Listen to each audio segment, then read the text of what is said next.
You know how some things stay with you forever? Not because they're loud, but because they're said so casually like they've always been true. She's basically just waiting to die. Let her sit where the dog used to nap. Daniel said that. My son. And he didn't whisper it, he said it out loud, like he was commenting on the weather. It was his birthday, 42. The backyard was buzzing with voices and soft jazz from the Bluetooth speaker. The deck was decorated with gold streamers. There were coolers packed with beer and soda, a table full of catered food, and the kind of crowd that smiled wide but looked right through you. And there I was, 10 feet away, holding a peach cobbler with my name on the foil. No one asked me to come. I came anyway. I told myself it would be fine. That it was just a misunderstanding, that maybe Lynn forgot to text me, that surely Daniel would be happy I was there. He wasn't. The second he saw me walking up the porch steps, he gave me a look I hadn't seen since he was 15 and caught me reading his journal. Embarrassment laced with something sharper. Resentment, maybe. He didn't say hello, didn't hug me. He just turned back to his friends. So I found a seat. Not at the long table where everyone else was gathered. Those spots were quietly taken. I dragged a folding chair to the far end of the deck, near the crooked umbrella no one ever fixed, just beside the patch of birdfeeders where squirrels ruled the roost. That's when I heard him say it, so loud, so effortlessly cruel. She's basically just waiting to die. And then a laugh. Low and easy, coming not from a stranger, but from his wife. She likes to stare at birds anyway. She's fine out there. My hands went numb around the warm ceramic dish. I didn't move. I didn't say a word. Lynn walked past me a few minutes later, handing out plates of cake. She skipped me without hesitation. The kids ran past like I wasn't even there, like I hadn't once sung them to sleep while their parents went to Cancun for a couples reset. No one asked how I was doing. No one looked me in the eye. And when the candles were lit and the crowd gathered to sing, I stood, instinctively, only to be met by Lynn's cold voice. "We're trying to keep things light today, okay?" She smiled, but her eyes didn't. "You being here? It kind of makes people uncomfortable." I nodded. Maybe. Or maybe I just froze. Because suddenly, the song started, and I felt the shift. That moment where you realize you don't belong anymore. So I walked into the kitchen. I placed the cobbler next to the store-bought pies, untouched, unloved like everything else I had brought into their lives lately. I stood there for a while, watching them through the back window. Daniel had his arm around Lynn. Someone made a joke. The whole group roared. And I was a ghost they forgot to mourn. I turned to leave, but just before I did, I saw him. Oliver, 7 years old. My youngest grandson standing barefoot on the grass, a half-eaten cookie in one hand. He wasn't laughing. Wasn't playing, he was just staring at me, through the sliding glass door, like he didn't understand why no one cared that I was leaving. And in that look, so small, so still, I felt something I hadn't in years. A question. A flicker.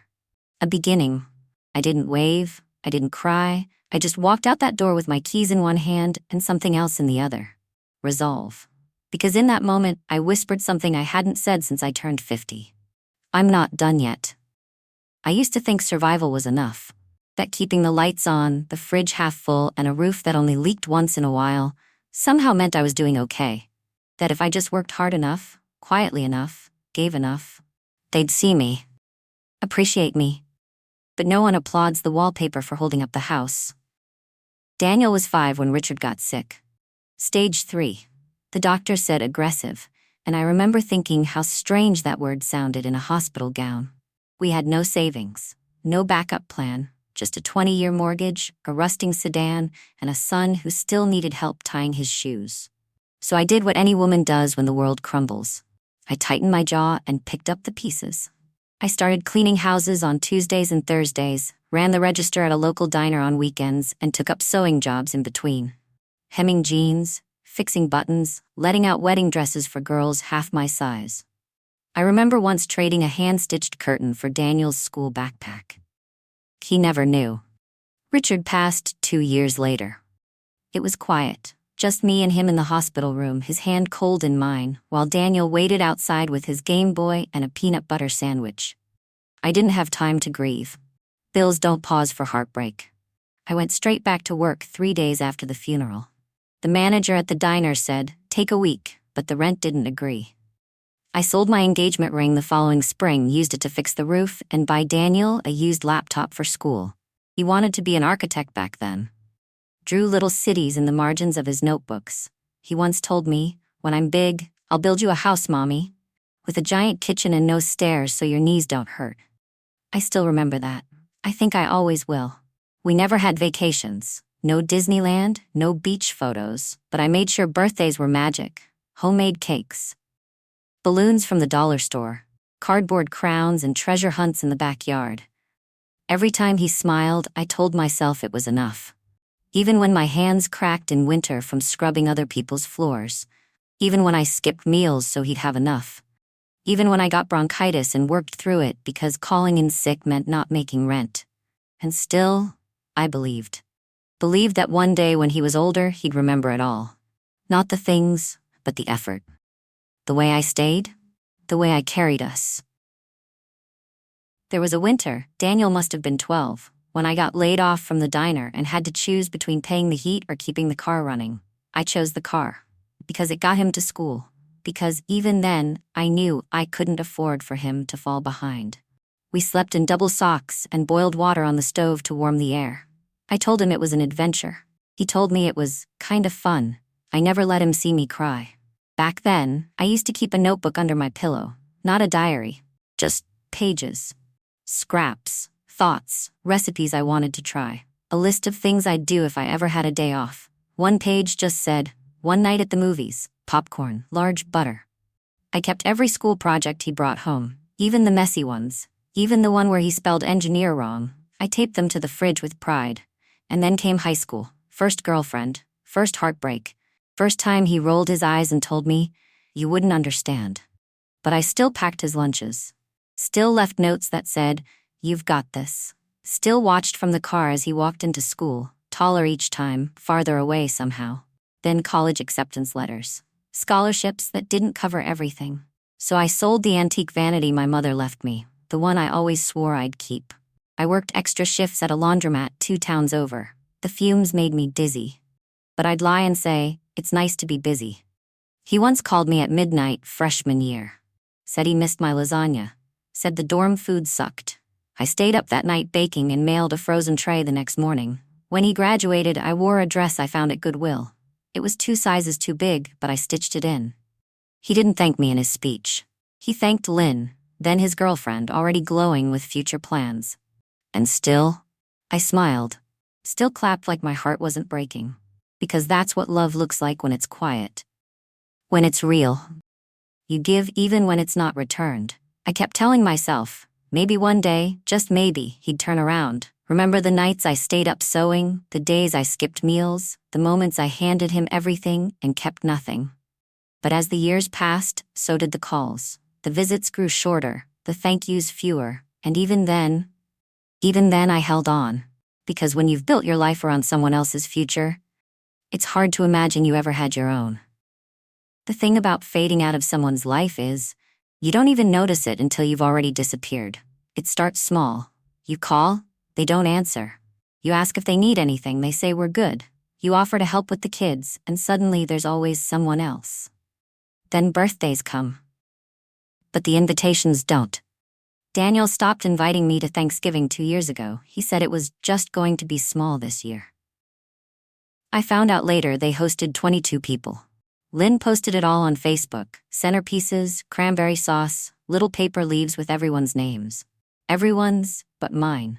The first time I saw my name written wrong on a card, I told myself it was a simple mistake. The envelope said Miss Darlene Madsen, not Mom, not Grandma. Just a title and a surname, like I was the neighbor across the street. The second time, I didn't say anything, just quietly slid the card into a drawer I barely opened. And still, I cooked. Still left boxes of cookies on their porch. Still knit sweaters for the boys when winter came, even though they never wore them. One afternoon, I showed up with a box of Oliver's old books, classics I'd saved from Daniel's childhood. Lynn met me at the door. She didn't let me in. She smiled that kind of smile women give when they're trying to be polite but wish you'd disappear. "We're actually trying to cut back on clutter," she said, resting a manicured hand on the doorframe. "Less stuff, more space, you know?" I held the box a second longer, then stepped back. Of course, I said. But inside, I felt like the clutter. I remember once knocking over a wine glass during family dinner. It was barely half full. Daniel sighed like I'd knocked over a chandelier. Lynn made a noise, something between a scoff and a cough, and muttered, "Maybe water's better for her now."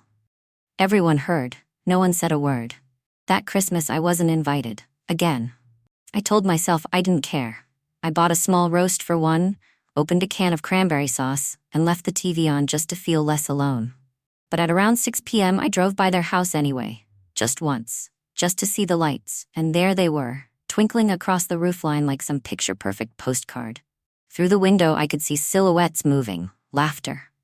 A toast. Lynn's mother was there, of course. So was Daniel's best friend from college. Even their dog had a stocking over the fireplace. Me?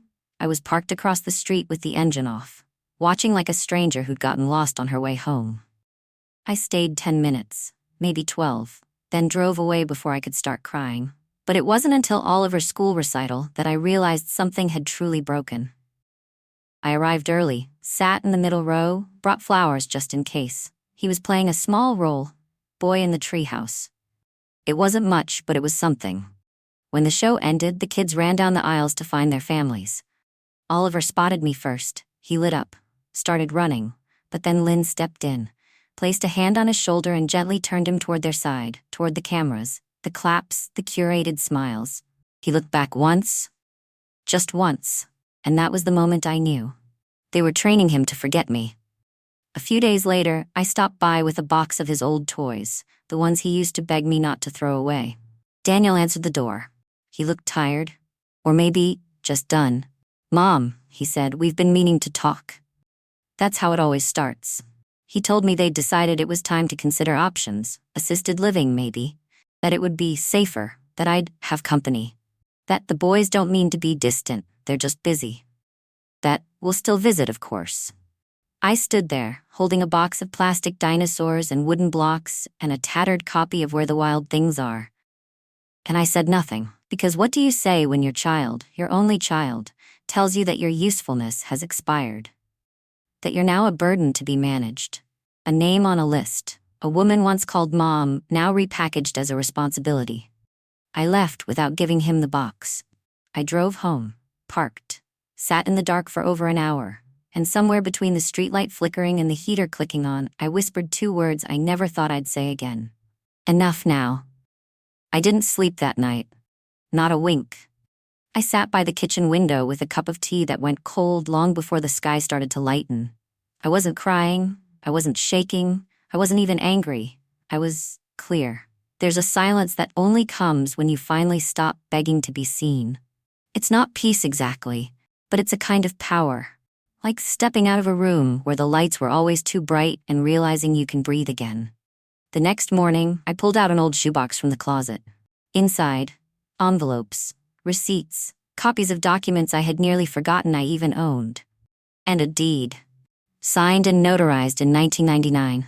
The house Daniel and Lynn had been living in, the one they loved to call our first real family home, wasn't really theirs. It was mine. Richard had bought it before he passed, in my name. He never trusted Daniel's spending habits, even when Daniel was still a teenager. He said, "One day, you're going to need something that's just yours.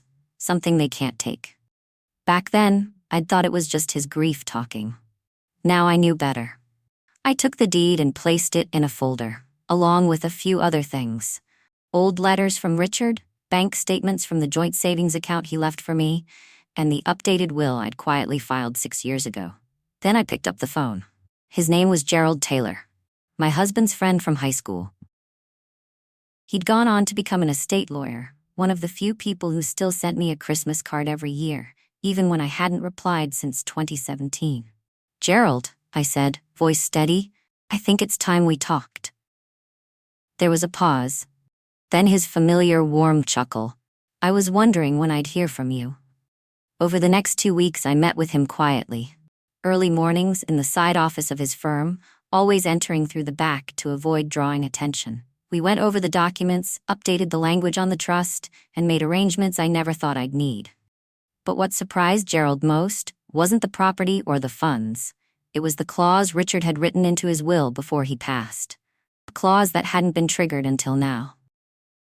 Should the beneficiaries of the Madsen estate be deemed neglectful or manipulative toward the widow, it read, control of all assets shall remain exclusively with her. Gerald looked up from the paper and blinked. You realize what this means? He asked. I nodded. I do now. It had been a year since I was last invited to Daniel's birthday. This time, the invitation came in the form of silence, just like before. No call, no text, just another gathering I wasn't meant to attend. But I showed up anyway. Same porch, same house. Except this time, I didn't bring a cobbler. I brought a folder. They were already gathered when I arrived, laughing in clusters. Balloons on the rails, a new Bluetooth speaker playing soft jazz, déjà vu in every corner. I walked up the steps in a clean navy coat, hair neat, folder pressed to my chest like armor. And just like before, Lynn spotted me first. Her jaw tensed. She started walking toward me, probably to say I wasn't expected. But I kept walking, past the drinks table, past the chip bowl, past that crooked umbrella no one ever fixed. Straight to Daniel. He was standing with two of his old college friends, glass in hand, halfway through a joke. When he saw me, he froze mid-sentence. I didn't give him time to ask what I was doing there. Instead, I held up the folder. You once said I was just waiting to die, I said calmly. So I figured I should use the time wisely. There was a ripple. People turned.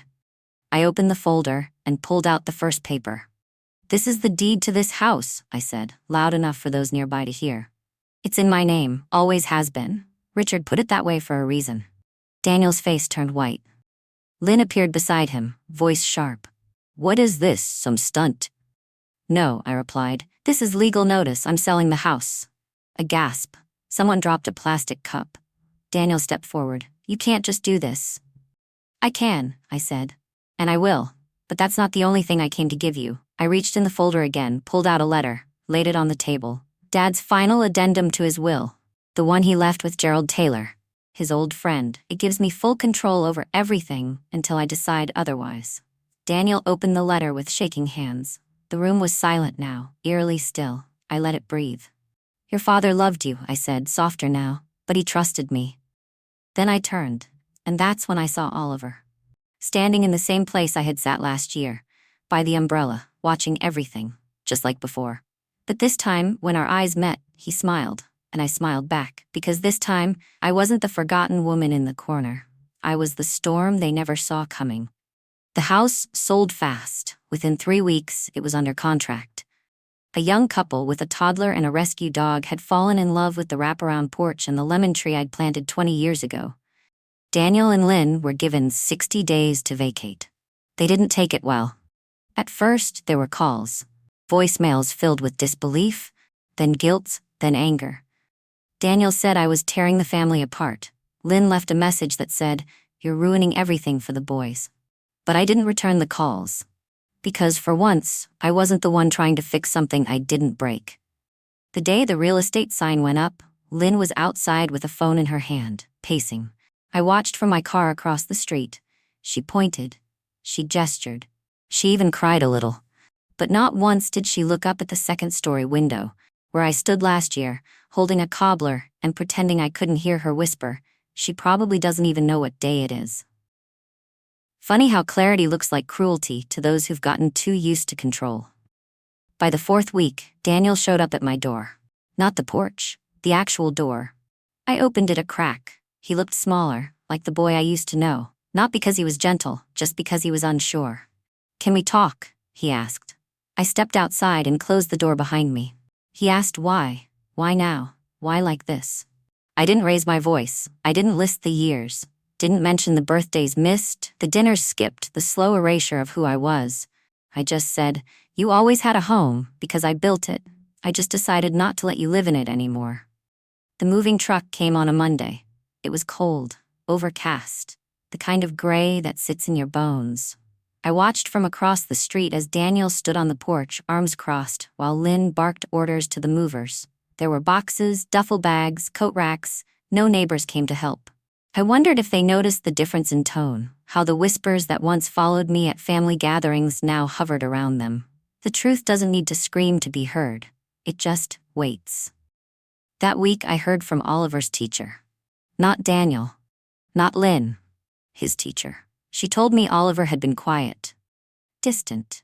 When asked to draw his family, he drew me, in the middle of the page, holding a watering can. His parents were little figures in the corners, and in block letters, he wrote, "Grandma is not a burden, she grows things." I cried in the kitchen, over an open box of chamomile tea. A few days later, Lynn emailed me, no apology, just a clipped message. "Please don't confuse Oliver with dramatic stories, he's very impressionable." I didn't reply, but I did send a small package to Oliver. Inside was a notebook with a garden on the cover, a set of colored pencils, and a note. "Things grow where they're watered. You don't have to bloom for people who won't even give you sun." 2 weeks after the move, Daniel showed up again. This time, he looked tired, hollow. "I miss how it used to be," he said. I nodded. "I do too." He paused. "I didn't mean to push you out." "I know," I said. "You just didn't stop it either." And then, the line I'd carried with me for years, waiting for the right moment to let it go. "I gave you everything. Now I'm giving you freedom, from me." He didn't reply. He just stood there, and I closed the door gently, not out of anger, but with peace. Because justice doesn't always look like punishment. Sometimes it looks like silence finally respected. Some mornings, I still wake up early, not out of habit or anxiety, but peace. The kind that settles in your bones when you realize you're no longer trying to be loved in rooms where you were only ever tolerated. My apartment isn't big, 1 bedroom, windows that creak when the wind pushes too hard. But it's mine. The lease is in my name. The walls are quiet and kind. I've painted them soft yellow, not because I needed to, but because I could. And some days, I sit by the window with a cup of chamomile tea and read books I never had time to open before. Toni Morrison, Alice Walker, Mary Oliver. Women who knew how to survive, how to sing, how to scream without raising their voices. I joined a gardening club at the community center. They meet every Thursday at 10, and I never miss it. There's something healing about putting your hands in the dirt again, about coaxing life from something that once looked empty. One of the other women, her name is Bev, calls me Sunshine. Not because I'm bubbly, I'm not, but because, as she said, "You're the only one here who knows how to come back from winter." Oliver visits every other weekend. We plant things together, herbs mostly. He likes the way basil smells. He brings drawings, stories, questions. Last week, he asked, "Grandma, do people get to start over after 70? I smiled and told him the truth. "Baby, we get to start over every time we decide we're worth it." I don't go to church every Sunday, but I've found holiness in other places, in the quiet of the public library at 9 a.m., in the way a child leans into you without fear, in the smell of bread rising in an old oven you had to teach yourself to use. Sometimes, healing doesn't arrive as fireworks. Sometimes, it's just sitting on the porch with a breeze across your ankles, realizing you no longer brace yourself for someone else's disappointment.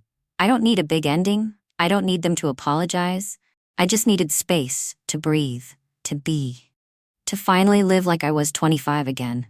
Except this time, I do it with more grace, and a hell of a lot less guilt. To anyone listening who feels invisible right now, who's given more than they've ever gotten back, who's been told they're too old, too slow, too done, let me tell you something no one told me soon enough. You are not disposable. You are not your usefulness. You are not someone else's afterthought. You are allowed to take up space, to start again, to say no more, to say now, it's my turn, even if your voice shakes the first time you say it. And if you've ever lived this story, or are living it now, I hope you leave a comment, not for me, but for the next woman who scrolls past this video and thinks she's alone. She's not. And if this story made you think of someone, share it with them. We all know someone who's been made to feel small. Sometimes a story is the first light back in. And if you want to hear more stories like this, stick around. There's a whole community here. Quiet, steady, like wildflowers pushing up through concrete. We don't scream, we bloom. If this story reminded you of something you've been through, or someone who's ever made you feel invisible, I hope you'll leave a comment below, not just to be heard, but so the next person who reads it knows they're not the only one. And if you know someone who needs to hear this, someone who's given their whole life and been left behind, maybe share this video with them. Because sometimes, healing doesn't start with a solution. It starts with being seen. And if stories like this speak to you, if they feel like sitting down with someone who gets it, you're in the right place. You can subscribe if you'd like. No pressure. We're not building numbers. We're building quiet revolutions. One voice, one story, one moment of being brave at a time.